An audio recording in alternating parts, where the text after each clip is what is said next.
Just wanting to have like a conversation with anyone wanting to ask any hard questions, things you're worried about, things that you maybe want to offer, yourself as collaboration ideas for the community. I'll share a few that we have. For example, I'd love to somehow strike a partnership with Toyota, which we are in touch with the CEO of Toyota in Costa Rica. They're the biggest car company here, and they're saying that they're going to bring side by sides and electric ATVs to Costa Rica. And if there's something that I don't like in that's happening in Santa Teresa is that it's too noisy. There's too much trucks and quads and bikes. And in Yoko Village, it would be great if we wouldn't have those noises. So one of the things that I would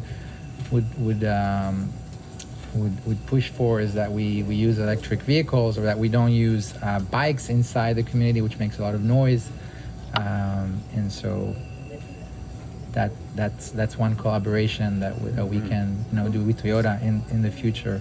And wanting you guys to suggest different collaborations that you think about. And other collaborations are financials. For example, everybody are looking for financing to do construction loans. There's right now 51 members in Yoko Village, potentially 52 soon. And everybody would like to access financing for building their homes. I know that's something almost unanimous. Everybody are interested in. We are in the process of talking to a local bank, which may take a long time, but I've always had this entrepreneurial idea, maybe with someone who would step up from the community and want to help us start some sort of a Yoko Village lending platform, right? Because there's also some very interesting individuals within the community that could also lend money. So opening the mic for anyone who would like to share an idea, a suggestion, collaboration. I'd just like to put a pitch out there for solar panels being, we've had conversations about it, but I'd like them to go a little more forward as far as, what's available, what's cost effective, what's obviously important, because electricity is expensive, but also obviously it'd be great to have a kind of that environmental aspect in Yoko and have it be kind of part of our vision. So it'd be amazing if everyone had it, but I'd like to see how feasible it is. Absolutely. So it's completely feasible. There are plenty of solar-powered homes in Santa Teresa already. And there are local companies that offer solar power in different variations. We'll do the research and you'll be able to apply one of those. You can also apply. We can also find a partnership with maybe a company from the U.S. or Canada. And then, we have here other people on the table that are working on different partnerships with power companies so that we can also power the vertical farming that we want to be implementing in Yoko. So definitely something that we need to work on. Yeah. And could be a topic of itself, right, in our community chat. Mm-hmm. Yeah, like we get bulk discount, like a lot of us do at the same time. Maybe have it be a little more affordable. That'd be cool. Yes. Yeah. So like buying things in bulk and starting with solar panels. Yeah. Yes. Maybe Toyota has like a green sector or something for producing these kinds of materials. Maybe you might know a little bit better in terms of like solar panels, materials like that. So solar's really good. So the efficiency you got to work with, but we have another two prototypes that were not prototypes, but things that we're launching that we'll bring to Yoko when we do it. One's called Power Loop. So it's an actual. They create energy through gravity. So it's built in Canada and Alberta. Actually, Alberta innovates, and the whole government supported it. And so we're building the first factory on one of our properties in our local area. But there we have, with that same technology, we're building smaller charging stations. So we bought a gas station to look at how do you start converting gas stations into electric places so they can start charge. So we bought a gas station to convert it, so you can build on the top of the station and power generation that will actually then power the vehicles. So when you're talking about that collaboration with Toyota for the vehicles, that would be part of what you want to be able to do. You can create that actual center so you can charge all your electric vehicles and things like that too. But Solar would be good for like individuals. I think as a project though, we'll look at implementing something that's bigger, like bigger scale, because to do big scale solar, you have to have a solar farm and just a lot of land and energy. But you know, adding it onto the building. But this power loop thing, as when it goes to thing, will be a lot more efficient in the long, because their efficiency is in the 80% plus, whereas a lot of the solars are only at like 27% or more. So a lot of those technologies is part of why Liran and them wanted to partner with us, because we have a lot of these technologies that we've either own or partnered in and that type of thing to be able to bring to our larger scale projects like this. So that would be huge. And then that could be like, again, similar to idea though, it could be that group effort of like the whole community being part of that, so that your costs eventually just net out to nothing, right? Exactly. Because we actually talk about building net positive community. So if the Oco has it and the community has bought it, well then we can sell power back to the grid to the other places too. If that, and that legality we don't know about, so I can't say we can do it, that part, but at least it's fun on your own side of it. So Internet is another thing that, so we're bringing fiber optic internet to the property.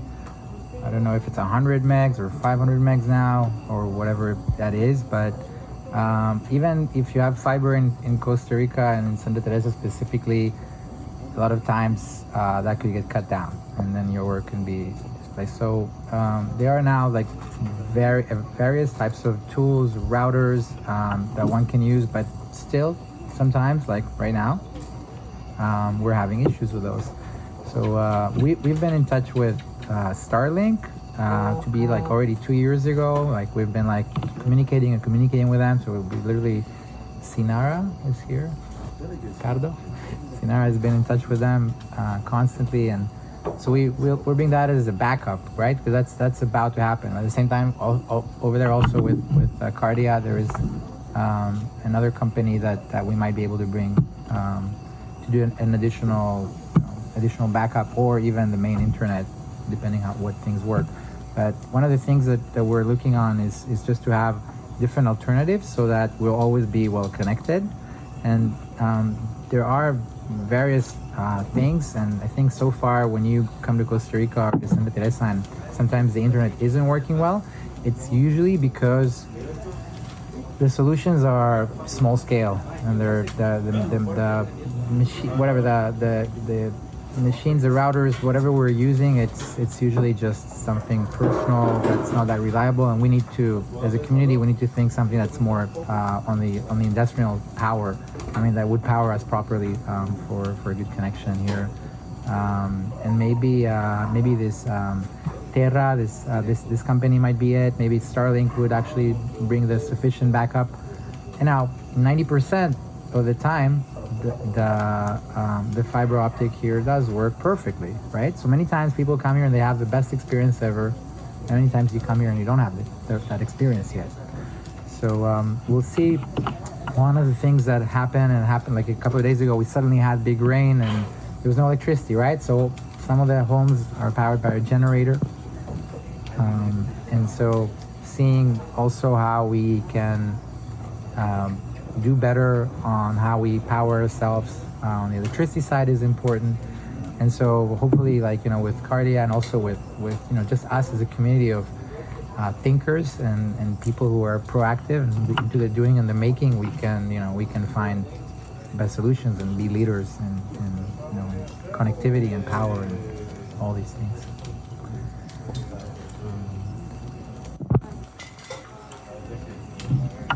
How many internet providers are there in Santa Teresa right now?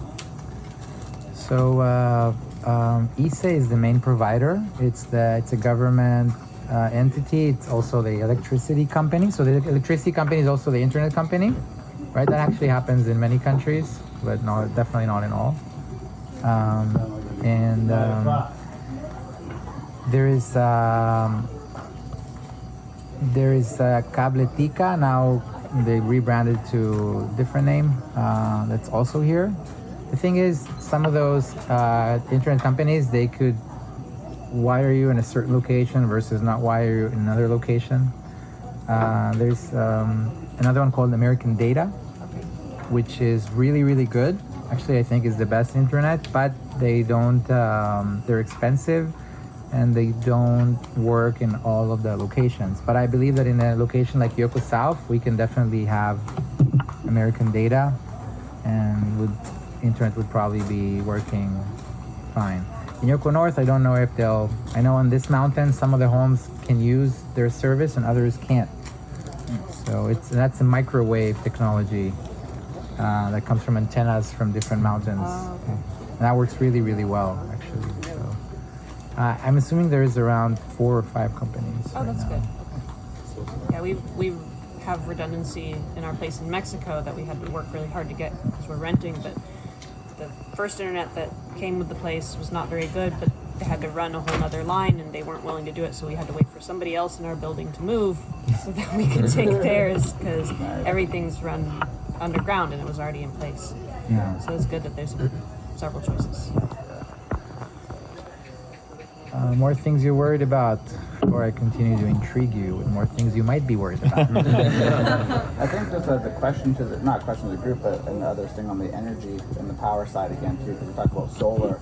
But I think for like when you guys are out and hearing about new technologies, like letting the group know, and I think that chat's gonna be really good to build the community around that, because like the whole concept of solar is fantastic, but then it's like you come into another problem. Where are you storing that power? Because you have the amount of batteries you need to put on properties like this to store battery to do it is also just not actually a good eco product, right? Like it sounds good to us all, but it's not actually from the fundamentals yet, right? Like obviously they'll work on it. So it would be cool when people are hearing new technology. Like there's so much stuff I've learned from here listening to you guys. It's just brilliant things that are out there. I think that like collective mind, I think would be really cool for like. Obviously, our company will come and bring up a solution, but that's only one arm, right? There's all of us have these connections to people. So when you hear things, like shoot them over later on and say, hey, I just heard this tech company or this energy company or this, internet thing. Because I think that as we gather that information, we can then start to look to see if one of those things can implement here too. Yeah, actually, considering if it's not solar, like is it wind or what other? I guess you're more knowledgeable than I would be in terms of natural energy. Yeah, totally. I think there's lots of different variations, but I think that's the whole concept. Is like if you hear about ones that are there, like when you think of like for the stuff that we're working, that one that we're building there for large scale facilities, like it's gravity. It's not even none of that. It's constant, right? So it's not actually dependent, and you don't have to store the power, so you can just run it. But again, that's another idea, but I'm sure people will hear about other cool things when it comes to that or other. Sand batteries I've been reading about. Really? Yeah. So that you move the sand up with the power and then bring it down to release the power. Okay. Yeah. It's the same as your gravity batteries, right? Oh, Similar, but that's kind of like the idea. I think why. So the first question was asked about that community, that chat. I think that'll be super important because you have so many brilliant minds that can feed ideas or thoughts, right? And then it's just our job, your job to vet those to make sure that they're sustainable, scalable. I'm feeling that there's already a significant size of lands. This is equity that we own, so that I feel like that's going to give us the ability to sell and get more funding, borrow. There's also like this. There's enough people here that could support, help, and continue to. And that's what's the most important thing for me, is that you all connect and proactively, come and be part of this as much as possible. Because if as you know me, I know you're a person who's interested in helping. So I've come to you and asked for your help, and I've come to you, Connor, and I've asked for your help, and I've come to you, David, and I've come to you, Maureen, and asked for your help because of you. and all of you guys have been helping, and things have been continuing, to move forward thanks to you guys. But there's still a lot of the members of Yoko that are still not that engaged, and I would love to, for us as a community to start engaging them. Another thing that I care about a lot is how we can bring education or build a school one day. And today we had a different meeting with Kristen's crew, and we talked about because we have this space at the entrance to Yoko South where we could potentially one day build a school, and I have no experience in that. I've been a bad student.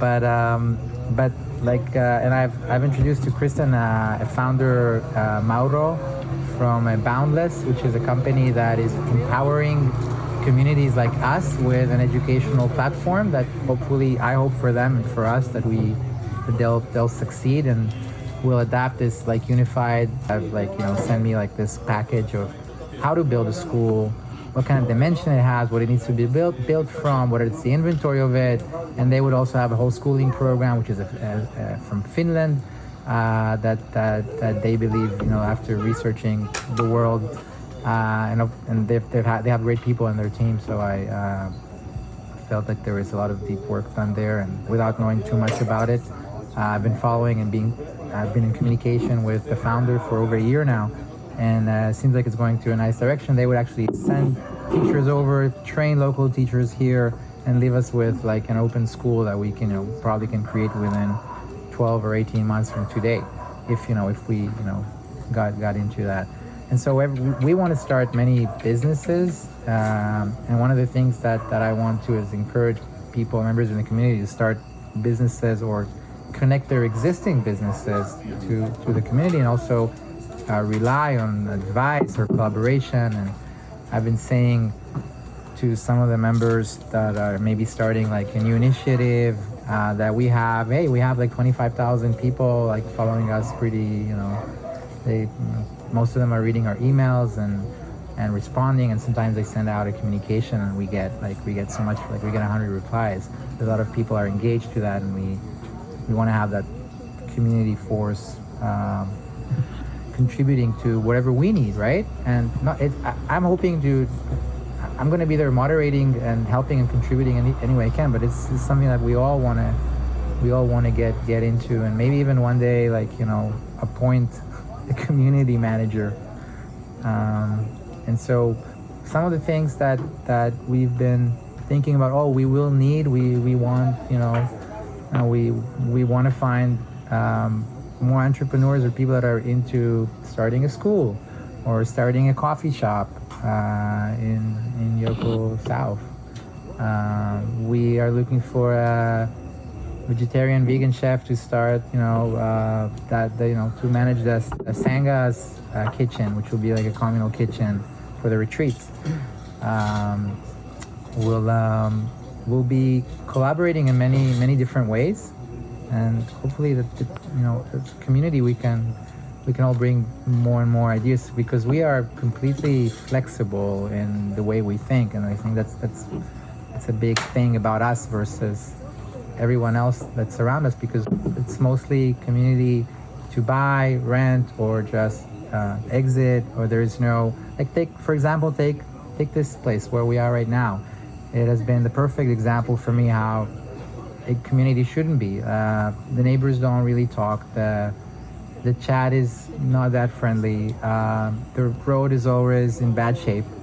Nobody really agrees about how things should be done. We're all pitching for the gate, but there's no extra.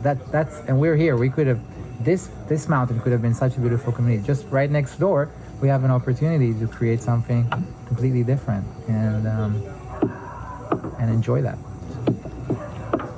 How do you see the town growing? Santa Teresa, the local area, what's the relationship with the town? Good question. So there's two questions. How do you see Santa Teresa growing, and what's my relationship to the town? Well, I see Santa Teresa becoming a more of a populated space, right? There are probably around 2,000 projects right now, Isash? Probably around 2,000 projects that are intended to build here. So the population here is going to double itself within the next 5 years, most likely.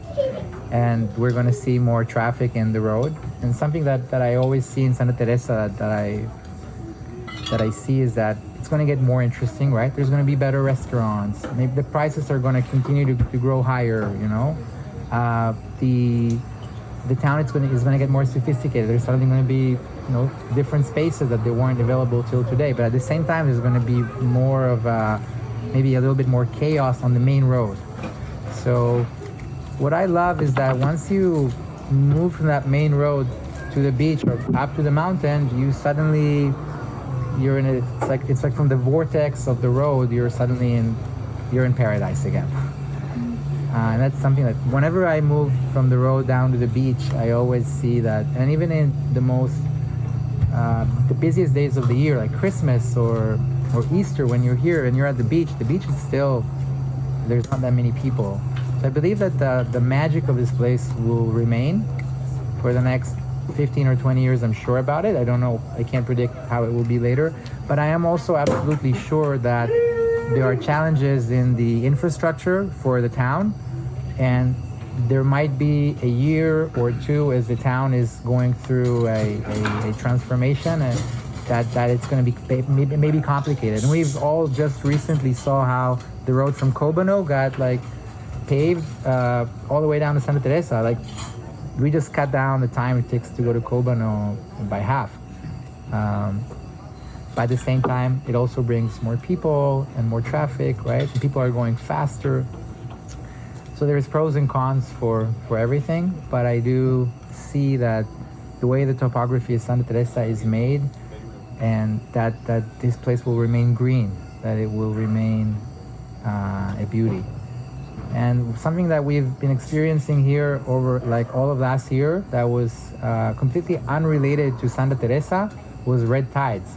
And we now know that red tides have nothing to do with really what's going on in Santa Teresa.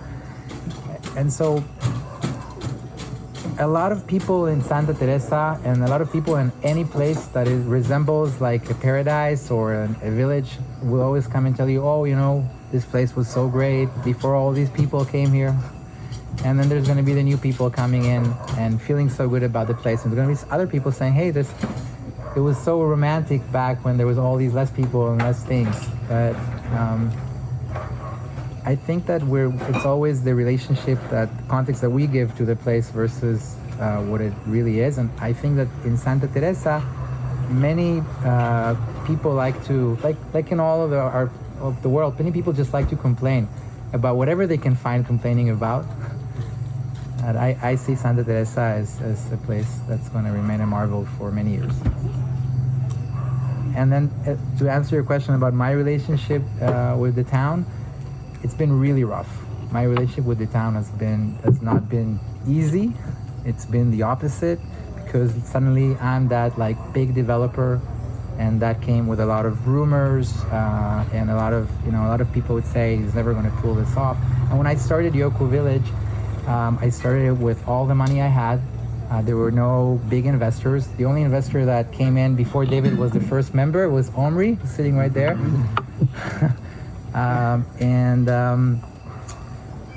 We've created this from a lot of hard work and from a methodology that we got learned in accelerators in California about faking it till you make it. So what we've done essentially when I started, I hired an architecture team led by Sarana, and we designed the brand, and we designed some homes, and we designed the mountains in beautiful renders that looked as almost as if it's real. And only when we had so many people saying we want to stay there, we want to buy there, how do we do this, then I came to David, and well, David already knew about it because he was like in the very beginning. Then I came to all these people and say, hey, you know what? We actually don't own this mountain, but if you want to come help us, let's form an investment group and let's buy this mountain. And then the first 6 people, and David was that first one, we came together and we bought the mountain. And so people that knew me in town were I feel some people were jealous about like how it all came to be like that. And people were saying, oh, he doesn't really own the mountain. So I feel like people in town would look for any ways they could feel like, you know, let's see how this Israeli bastard is succeeding here. I felt a lot of bad vibration from a lot of people in town. So there has also been a lot of great vibration from a lot of people in town. But my relationship in town has gotten more complicated, and I do miss the times when I was here and nobody knew me, and I had like this privacy 'Cause when you move here, adapt and enjoy that privacy because it's golden. Liran, can I add something just on the relationship building with the city and the town and speaking for yourself? Because I think there's a lot of that, but also just so you know, whenever we go to like projects, we always break. Like my wife comes with me because she's like that great character thing, and I remember just being in town and talking to people, like from the people that are doing our surf lessons to that, and the amount of like good vibes people had about yourself and that side of it. So I think the problem is for you're in the midst of the chaos, so what you have to deal with on your day is the shitty stuff. It's just the fact as CEOs and entrepreneurs, you all know it. You don't actually get to see the greatness that you're actually doing. So I actually think probably more realistic, your impact's probably way more positive than negative. I would just say that to you because I feel it when I talk to people, I get that, and I think you're just in the midst of the crap. Because that's what you have to deal with. That's your job. You're the CEO. That's the lucky badge you get as being the founder and the CEO. So I think a lot of people can relate to. But one of the things that I think is really crucial, which is and a little different in the sense of what the approach will look like, because obviously, as you guys have heard throughout the week and Liran shared with some of you, like we're like basically at the final stages of our kind of partnership and our kind of growth of how we can come in and really help on the project. There's a big difference in building neighborhoods and building community. So it's like this, like when Liran's talking about this area, it could be a lot better. Well, it's true, but this is a neighborhood. This is not, you don't know your neighbors in a lot of areas in the world. But when you build a community, you really understand and you're part of a community, so you believe it. So the big difference between building a neighborhood and building a community is how you do developments and how you actually build. So typically right now when you're building a neighborhood or even trying to start building a community and you haven't got enough velocity, you sell land like a lot of the first people and the 50-something members, and then you get to the point where you can have enough money in your coffer as a developer to then build the amenities, better roads, all that kind of stuff.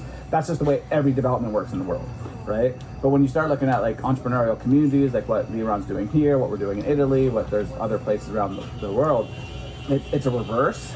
So what will be the transition that will happen for Yoko, which is good when we kind of get to that final kind of stage, which is like right there, hence why a lot of us are here, is you actually build the community first. So you build all your infrastructure, you build the roads, you build your community centers, you build the foundations. That's why we had a meeting with our team about like, hey, where's the schools gonna go? Where are the restaurants gonna go? Where all that stuff? Because you're not building a neighborhood, you're building community. So the reality is, you don't want a whole community of just early adapters, which is all of you guys, because that's why you're here and you bought. And you're an early adapter because you're buying dirt and you're buying a vision, and that's great people. That's where a lot of us fit. That's why we're here. But the reality, when you build a community, not everyone's like that. So you need to be able to have those things built. And so our kind of commitment in what we're doing at that next phase is the way that we look at from our capital and our funding partners and my strategic partners across all of our segments that we play in. It's actually like, okay, if we're investing in Yoko and we're doing it, we're building. It's not like a short-term thing. It's long-term. We're building a community. So what will happen as that transitions over the next few months, and for the members will know, it's like, no, like you'll start seeing the plans of building that restaurant and building the infrastructure and building the plants and putting the power lines up and doing all that stuff that normally developers don't have the capital to do, and that's why they don't do it. Whereas for us, that's what we care about. And then on the other side of it is not only that, but about the community relation part for the actual community. There's a lot of people behind you. So the other part about it for the community is that in any area you want to do to be able to create real community, it's not just about us as expats and people coming in from outside and building, it's about what's going to support the local people. So we're talking about where are we putting the housing for the workers, where are we building all that side of it. And so a lot of it, like our work that we're doing in the Caribbean island, for example, like we've been over a year and a bit building relationships. We have government agencies we're working on relationships with. You have the power companies. You have all these people because you're not trying to do new in these. When you do an actual community, you've got to work with established organizations. So when it comes to these, like how do we get better power here? You don't start a new power company. You will get crushed, right? Like that's not the way that the world works. Like there's innovation in that space, sure, but if you're trying to build a community, that's not what you want to be. You want to create friends. So part of like the technology and the next step of building is coming together with the other local developers even, and coming together with the city and the municipalities, like, hey, what are the people actually needing? And then how does Yoko be the breath to make that happen? Let's actually start doing that. And so I think it reverses the whole script, which is why, Liran's been obviously very quiet and private about what we're doing, because I think that's the nature of when you're building a deal, but I will share it, because I think for us, I just think it's that where we're at that step of we want to make that happen. So it's going to be about such a different environment. These early adapters and even how it's structured is great, and now it's going to be like, okay, how do we actually implement these things and do these things now? And then the amount of people will come to these communities will be outrageous in the next couple of years, because when you build that we're talking about that co-working space. No, it's not like when we have enough members, it's like, no, let's go build the friggin' unbelievable co-working space with the restaurants in it, and it's totally, all the wires coming to it are good for the monkeys to cross over. All the materials we're using is sourced from here and done. Everyone's gonna look at this place like, I wanna work there. And all of a sudden now the velocity happens. But for all the early stages, people that came in, that's a great spot. So we're in a really cool area, and that never happens without people like a community that actually care about those things. So I think it's just a shift of that mindset of developing a community rather than the other part, which I think will be good. So one, I think you have a great reputation in this town from the people, the locals, because you're making so much impact for people's lives. So don't let yourself go into that wormhole in that negative world, because it's just not reality, right? People won't be here. And two, it's just flip the script and build a community rather than the neighborhood. Thank you. It's a question over there. Right, just kind of a vision question for you. I know coming in, you mentioned that you're the developer, they might think that you're ruining what they have, but do you feel confident enough in your vision that the fruits of your labor, once it comes to fruition, should squash a lot of those things where Yoko was seen as giving to the community and replenishing and nourishing the community? Yeah, give us a couple of examples of how you feel like if you can accomplish you accomplish your vision, how that will kind of give back to the city.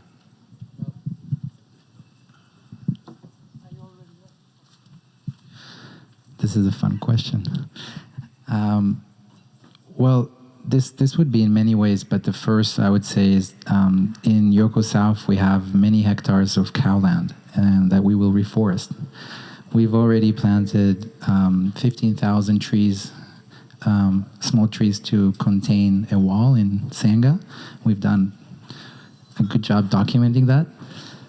But I guess we need to do things consistently until everybody really sees it, and we need to show it. And we maybe haven't done a good job enough of showing that. To give you more examples, so once we start having vertical farming, we could share food. We can, so there's the Live Lingua, the language school that the guy was supposed to be here, he didn't make up last minute. We started offering free classes for women from Nicaragua living in town. Want to get free classes or English classes. We have invested in a kitchen when we've donated a car, because we have this beautiful idea of supporting local women by creating their own cooking business. And we plan to do a communal kitchen like that we're educating these women on how to create their cooking business and step up. Should write a blog post about all these things, but there's a lot of stuff we're planning on doing. Building a public road for the public. What else have we done? We just donated a bunch of money to put a bridge down here on the bottom, which will serve everyone. The water project that we're going to get to Yoko North and South is going to serve other people in that locality. We're bringing pipes from about 5 miles away. Who else has more ideas about that? Sunday Ocean Cleanup. Tell me, Charmaine, about that. Sunday Ocean Cleanup, the Nicoya Foundation. That could be big. Wow, yeah. We have a pledge that we would give back a certain percentage of our income, and we've placed that on 3%. We plan to fully engage with giving back. I think that there isn't a community that's more caring right now. I think a lot of people care about ROIs and how much money they can make. And a lot of developers from the Israeli community have a lot of times been here like that, which have put a little bit of a bad reputation for some of the developers.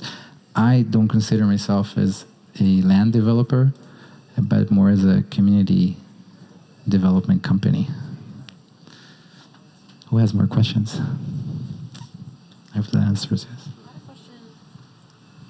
I had a question about transportation. So we're planning to probably buy a car for ourselves, but if we're gone and someone's renting our house, are we able to partner with an ATV rental company or even a car rental company? If somebody has kids, maybe an ATV is not a good fit. So what can we do to help make sure that people who are renting or family members that are coming to visit can access transportation to get up and down the mountain? Okay, that's one business we need to start in. Yeah, Can we partner with somebody local that's already doing it? Yes, maybe Toyota, maybe just with the local car rentals. A lot of people. So we have a few cars and quads, and we've been always trying to give them out, and many times they're just sitting there. But other times there's not enough vehicles.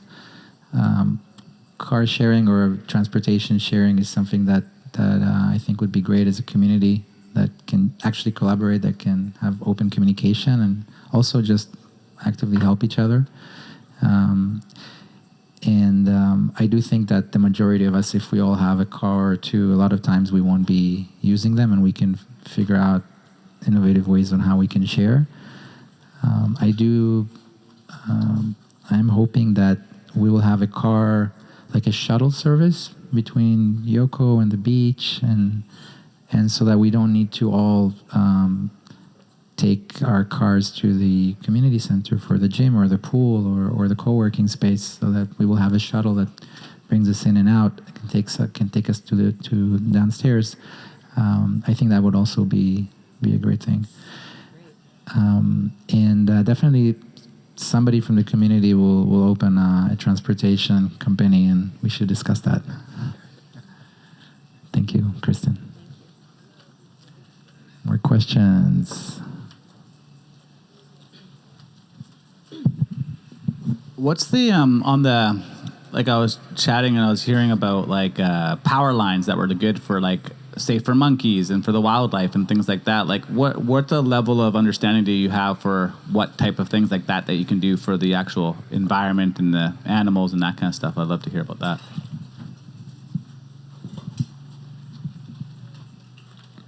So something that I've been seeing being done around Costa Rica is providing these green lines, especially next to electricity, where sometimes monkeys burn up. And that's part of the reasons why sometimes we lose electricity here, which is very sad. So that is actually very cheap to go in and implement. So it's something we can definitely do. Like strategize the way our community looks like in terms of wiring the trees, and wherever there is electricity, we can create additional wires for the monkeys. We can create some sort of a path for them, and we'll probably bring somebody, an expert, because I'm not a big expert on that. Next question. Maybe Dory can make monkey tacos, though. Yeah. It's a good opportunity right there.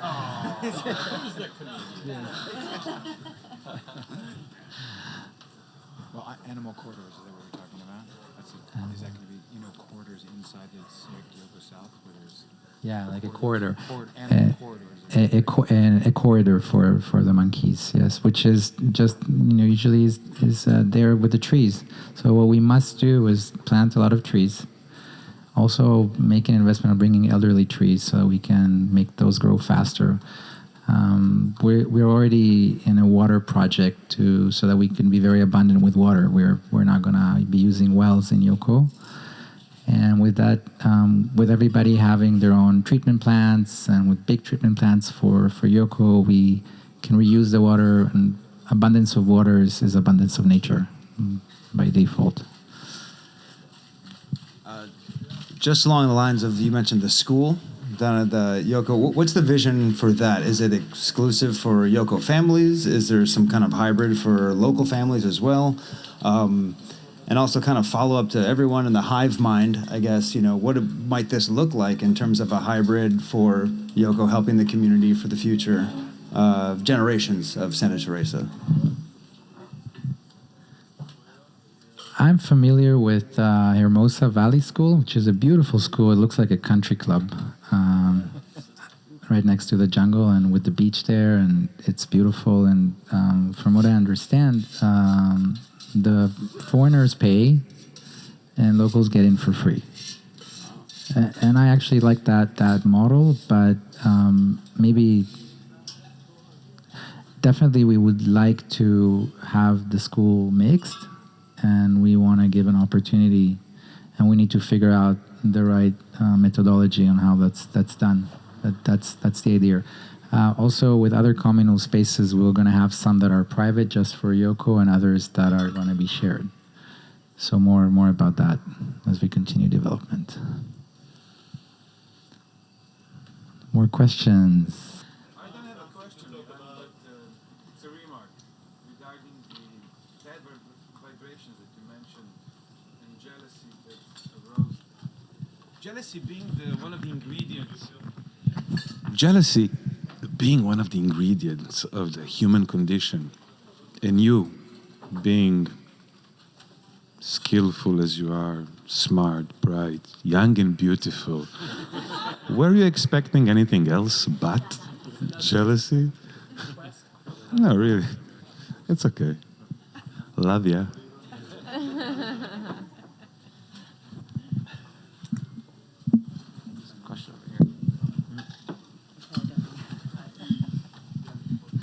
Other people do, yeah. So one of the big draws to this, besides community, was the return on investment, and how Yoko would help us rent out space.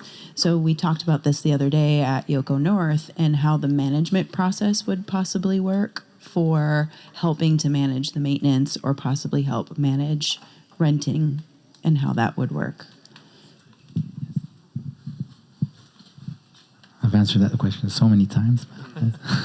It's a good question. And definitely we all want to make the most amount of money that we can whenever we're not there, and we want our houses to be taken care of so that when we are there, it feels like home. And I haven't shared this about myself, but before I was in legal tech, I was for 10 years in travel tech, and actually built a property management system, and very skillful in that area. What you would get is an app where you can follow what's going on. So you have transparency looking into your bookings and how the communication is done. So you would have full access, but you can just sit back and watch. And something that we're working, and is very different. A lot of people we're asking them, how did you meet Yoko? And a lot of times it's by random Google search. And we have never actually optimized search, but we have been doing a lot of work in content and in branding. And we are, it seems to be the leading brand for this in this country right now. I haven't seen anybody that'd be very proud to say that I think we've done the best job. And it's not just that we're a brand. We are after something that's very heartful, but we're also after entrepreneurship. And so we are creating this vibe around the brand that a lot of people want.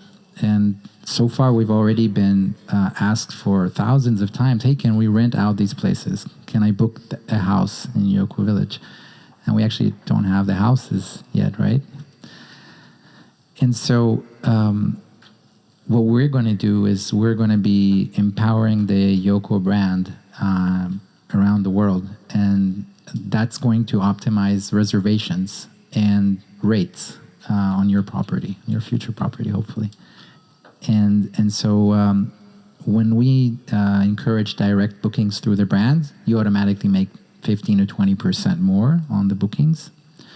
Even in the seasons that it's less good, it's still very good. And in years during the pandemic, it was like a party. 1999, 2020, Santa Teresa. hopefully the world doesn't get shut down again. But over here, we're pretty covered. A one bedroom with ocean view here has been doing $600 a night, full for almost a year and a half straight. And we're going to see different times. Right now, this house is selling for $250 a night. Santa Teresa is a place that has 8 months of really good season, I'd say. September, October are the lower months. You still make money when you're not here, but the rent is fairly lower, and the occupancy rate is also lower. And May and June have been also months that could be very rainy. So it also depends on the weather, right? Some years have harder rainy seasons. And so, so far, by looking at the last 10 years and this year, unfortunately, we've seen construction costs tripling. So that changes the ROIs a little bit because to build your house costs a lot of money. So every year we see it changing. And something that I like that Jason said in his, like why he chose Eco Village, and he's like, this is all a speculation, but even if I take down 50% out of this, I'm still making a very nice return. And the returns average at the worst years at maybe at 8%, and in the good years at 14 to 20. So overall, it's always going to be good. Until, yes, David. Thank you. Just quick follow-on question. I recently received investment for the food company. I told them where I'm going about Yoko Village, and they were like, can we do a retreat there? Thank you.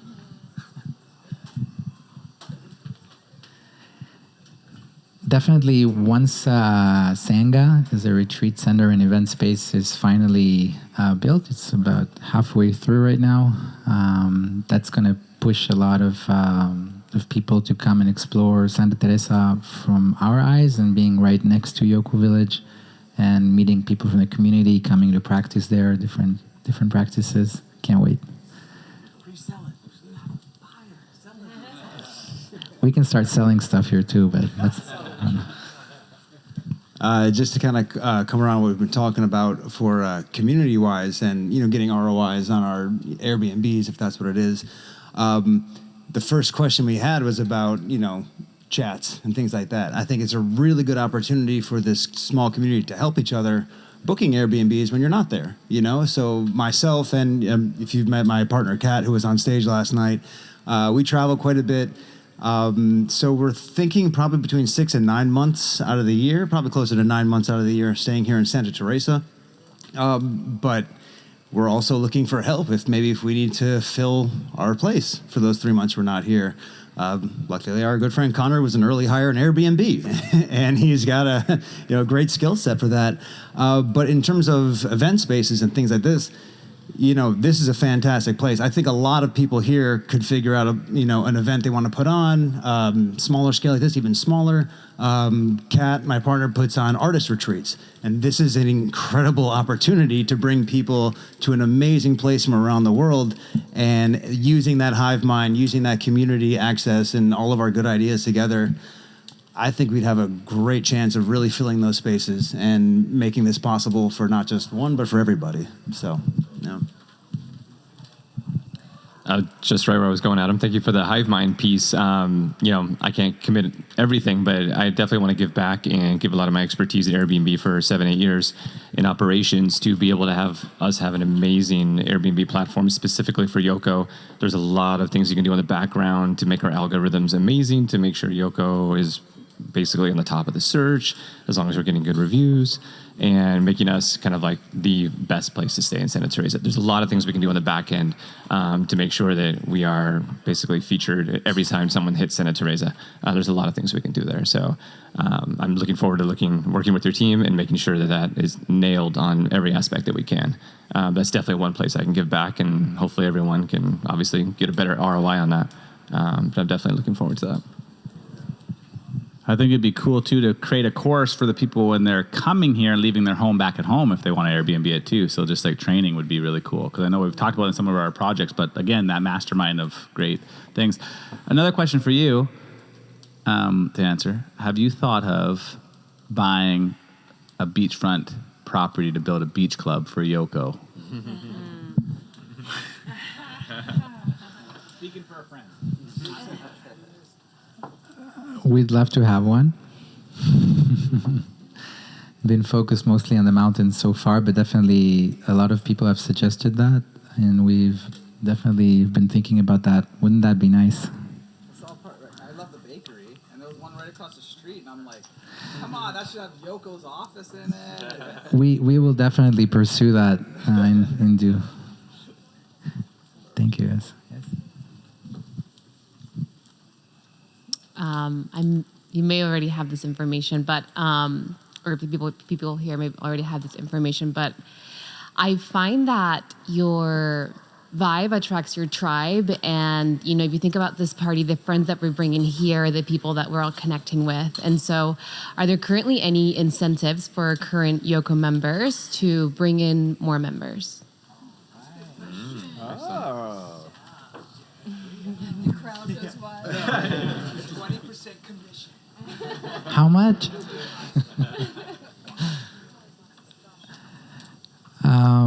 Okay, so that's a great question, and it's also a helpful question. Thank you. And you guys are helping me out here, huh? I actually want to talk about this for a minute because this brings me to something else. In Santa Teresa, if you meet somebody and you say, hey, I'm thinking about buying in Yoko or anywhere else, if that person knows us, they're like, all right, I'm getting 5% commission.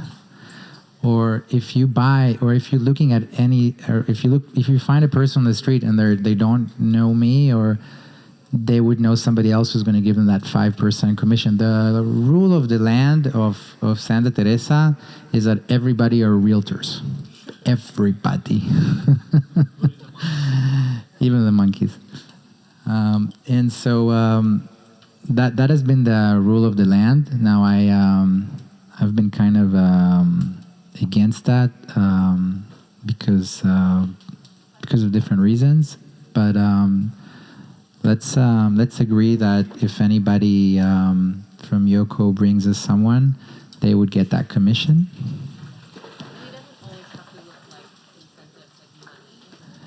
There could be other incentives that are not commission-based, which nobody cares about. No, everybody cares about incentives. And it would be great to build some sort of an incentive plan that we can share. But as of now, that commission would be respected. And so send us people. More questions?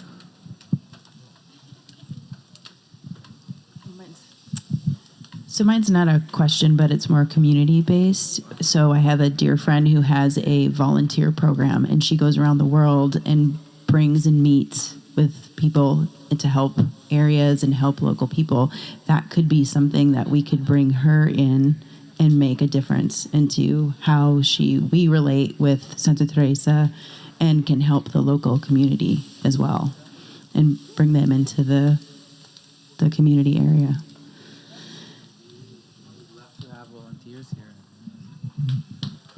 Something with volunteers that we really would like to have is that we need to offer them accommodation. And we've, at this point of time, we've offered lodging for our construction workers on site, and we've been wanting to upgrade that before we would offer more lodging to others.